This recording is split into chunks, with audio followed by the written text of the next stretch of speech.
Welcome back to our channel. Today I'm going to explain a movie called Killer Bean Forever. Let's enjoy the journey. The movie begins with a group of armed thugs dancing in a warehouse. The DJ gets a call from Jack Killer Bean, a highly skilled and deadly assassin, to turn the music down because he's trying to get some sleep. Still, the DJ increases the music's volume instead. Killer Bean, in turn, shows up and kills all the thugs in a fit of rage. Soon after, two policemen, Harry and Detective Cromwell, arrive at the crime scene for investigation. They assume the dead beans are Cappuccino's thugs. They also run after a car outside the warehouse and destroy the tires with bullets. The driver, Vagan, comes out of the car, but they can't arrest him as his lawyer will rescue him in no time. Vagan is a hitman and a lieutenant who sells weapons for Cappuccino. In Killer Bean's apartment, he receives a call from his boss Vagan, who assigns him a new mission. In another town, Jet Bean receives a call at a restaurant where he has a mission at Beantown. He refuses at first, claiming he's far from Beantown. Still, the caller says he's the best for the mission, and he agrees. In the meantime, Cappuccino is meeting with his lieutenants about how his narcotic business has gone down. He kicks two out of the window when the coffee beans are inactive in the meeting. He's about to kick the third one out when Vagan walks in to report to Cappuccino about the hit at the warehouse and who did it. The perpetrator happens to be Killer Bean. Vagan suspects he might be coming after Cappuccino soon. Concerned, Cappuccino commands Vagan to kill Killer Bean by all means. Vagan agrees despite knowing how dangerous Killer Bean is.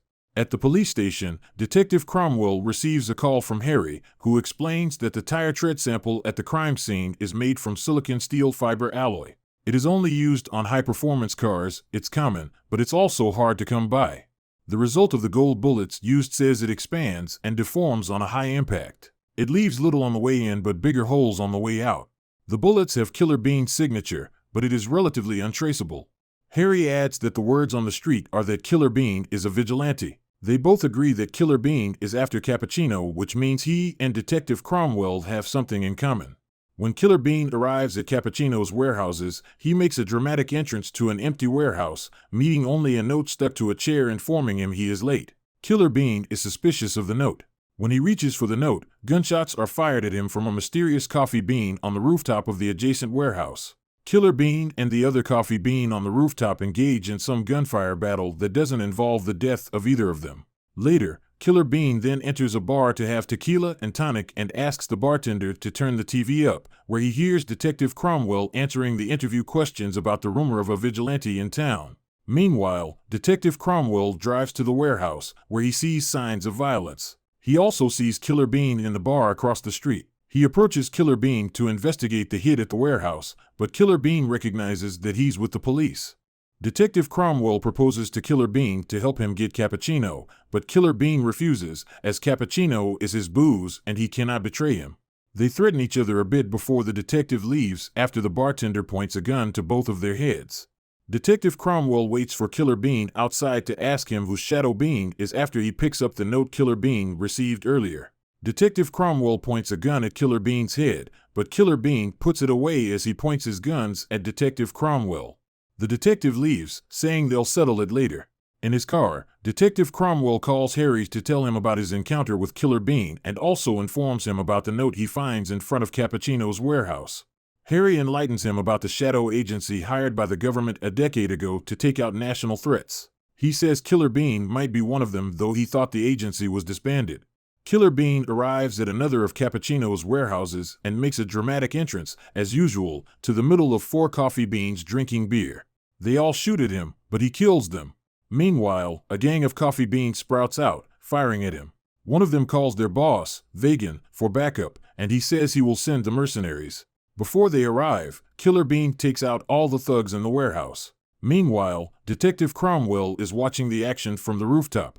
When the mercenaries arrive, their boss brags that they are all well-trained and that killing Killer Bean is easy for them. However, Killer Bean takes them down even with their advanced equipment. After this, a few thugs on their bikes ride to the warehouse to kill Killer Bean, and he kills them all except one who takes him down. Cappuccino is now holding Killer Bean captive in his warehouse. Vagan says they should kill him. Still, Cappuccino says he doesn't want to kill him. He just wants answers which Killer Bean refuses to say. Cappuccino orders Killer Bean to be killed, but he manages to escape and kill all the beans except Cappuccino and Vegan, who are now pointing guns at Killer Bean and vice versa. Cappuccino still insists on knowing why Killer Bean is after him. Killer Bean says he's not here to kill Cappuccino but Vegan. Cappuccino is confused and Killer Bean asks him to run, but Vegan shoots him before he gets out. Meanwhile, Detective Cromwell, who's still watching the whole drama, calls for backup as the unfolding of events confuse him more. Now, Killer Bean and Vegan point guns at each other. Killer Bean calls Vegan Dark Bean as he used to be one of the Shadow Agency's top beans, which he used to look up to. Now he has to kill him because he betrayed the Shadow Agency. Vegan claims the Shadow Agency betrayed him and not the other way around.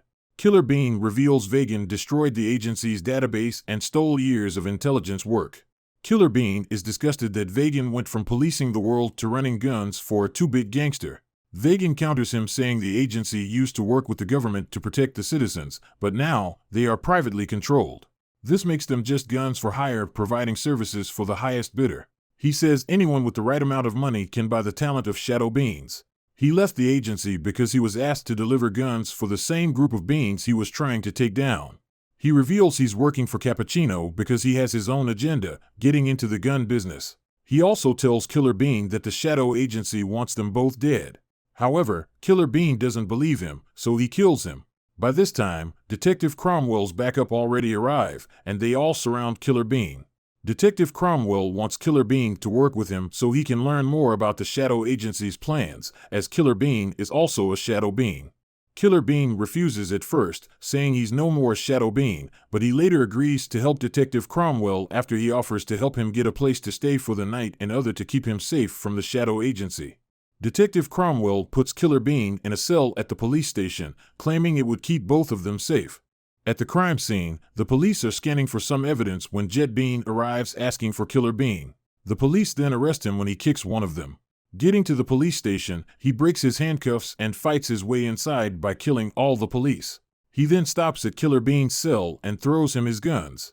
Killer Bean shoots at him, but Jet Bean breaks the cell door with his bare hands, and they both get into physical combat. Eventually, Killer Bean kills Jet Bean. He then receives a call from the Shadow Agency with Jet Bean's phone asking if the mission is complete. He tells them Jet Bean is dead. The Shadow Agency persuades him to come over so they can talk about it. Killer Bean says he's coming, but it won't be for talking. He enters a police van filled with guns, and he drives off. Just to let you know, we are posting videos every day for you. Please subscribe to give us more motivation, and you will not miss our daily video.